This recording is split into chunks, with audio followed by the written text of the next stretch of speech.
Hello everyone, good morning to all of you. Discuss करेंगे आज हम लोग क्लास 9th फिजिक्स के कुछ इम्पॉर्टेंट डिफिनेशन जिसे आप डेली सुनते आते हैं, जैसे स्पीड, वेलोसिटी एंड एक्सीलरेशन। तो आइए सबसे पहले हम देखेंगे कि स्पीड क्या होती है, यानी चाल क्या होता है।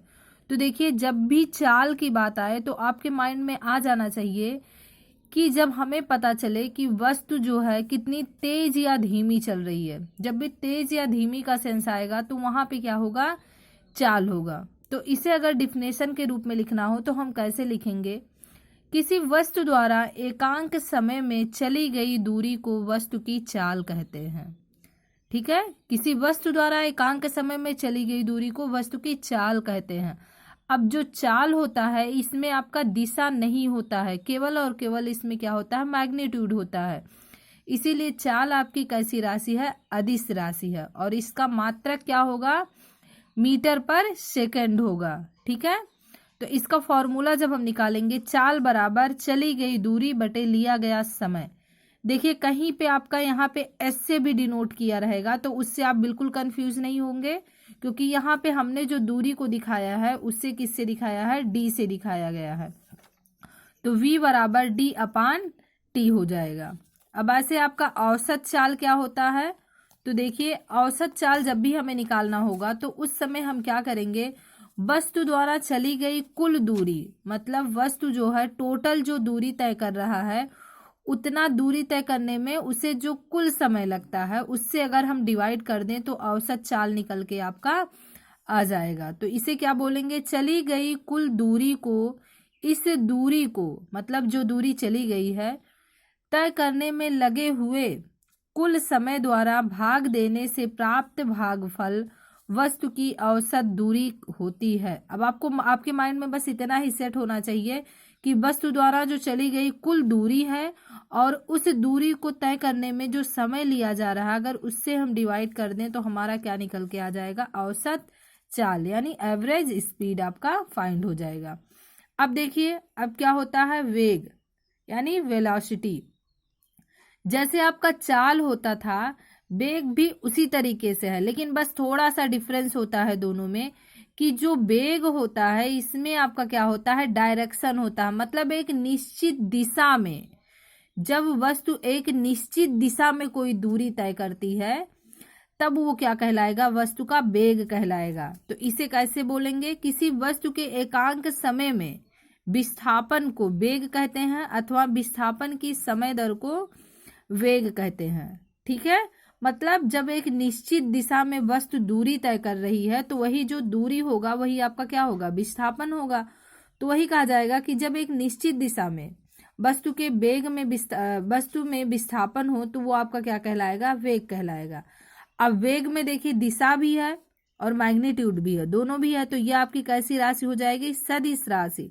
मतलब सदिश का मतलब सहित, किसके किसके, दिशा और मैग्नीट्यूड दोनों के, डायरेक्शन मैग्नीट्यूड दोनों जिसमें हो वो आपका क्या कहलाएगा, सदिश राशि। इसका एसआई मात्रक भी वही होता है, मतलब मीटर पर सेकेंड। आगे देखते हैं हम। अब देखिए, इसमें जो फॉर्मूला आपका बनेगा, वेग बराबर विस्थापन बटे समय।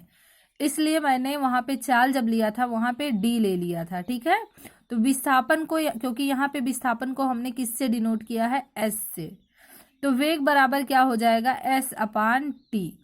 ठीक है, अब देखिए औसत वेग क्या होता है, तो औसत वेग जो होता है वो क्या हो जाएगा, वस्तु की जो प्रारंभिक वेग थी, मतलब प्रारंभ में जो वस्तु का वेग था और जो अंतिम में वस्तु का वेग था, अगर दोनों का हम माध्य निकाल लें, समांतर माध्य, तो हम क्या निकाल लेंगे, वस्तु का औसत वेग। देखिए क्या लिखा है, यदि किसी वस्तु का वेग लगातार परंतु एक समान दर से परिवर्तित हो रहा है, वस्तु का वेग परिवर्तित हो रहा है लेकिन एक समान दर से।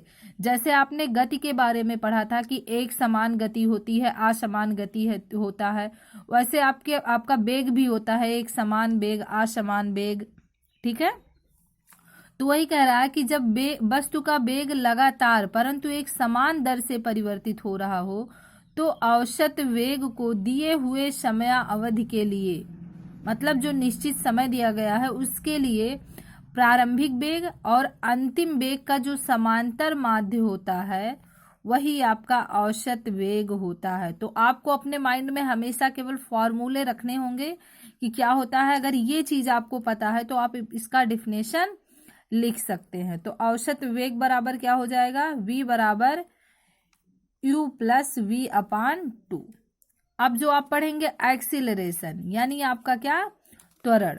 अब देखिए त्वरण क्या होता है, जब किसी वस्तु के वेग में परिवर्तन हो, ठीक है, जब हम क्या कहेंगे, जब किसी वस्तु का जो वेग हो उसमें परिवर्तन हो, ठीक है, तब वो वस्तु का त्वरण कहलाता है। अब देखिए एक चीज आपको समझना होगा, जो वस्तु के वेग में परिवर्तन होगा वो दो तरीके से होता है। एक तो क्या होगा, वस्तु का वेग बढ़ सकता है, दूसरा वस्तु का वेग घट सकता है। जब वस्तु बढ़ेगा, वस्तु का वेग जो होगा बढ़ेगा, तो उस समय जो परिवर्तन होगा उसमें कैसा होगा, धनात्मक परिवर्तन होगा, जिससे त्वरण कैसा कहलाएगा, धनात्मक त्वरण कहलाएगा। लेकिन अगर वस्तु का वेग जो है वो घट रहा है तो उस समय जो त्वरण होगा वो ऋणात्मक त्वरण होगा, और जो ऋणात्मक त्वरण होता है वही आपका मंदन कहलाता है। अभी आगे इसको हम देखते हैं। तो देखिए आपको इतना ध्यान रखना होगा, यहाँ त्वरण के बारे में जब भी कहा जाए तो आपको ये ध्यान रखना होगा कि वस्तु के वेग में परिवर्तन हो रहा है, चाहे वस्तु का वेग घट रहा है चाहे बढ़ रहा है, ठीक है। जब बढ़ेगा तो धनात्मक परिवर्तन, जब घटेगा तो ऋणात्मक परिवर्तन, अर्थात धनात्मक त्वरण या ऋणात्मक त्वरण होगा। तो जब त्वरण को डिफाइन करना हो आपको तो बस आप इतना लिखेंगे, किसी वस्तु के वेग में परिवर्तन की समय दर को वस्तु का त्वरण कहते हैं। अब देखिए त्वरण जो है एक सदिश राशि है, क्योंकि इसमें कहीं ना कहीं से वेग आपका आ गया, और वेग जो होता है उसमें दिशा भी होता है।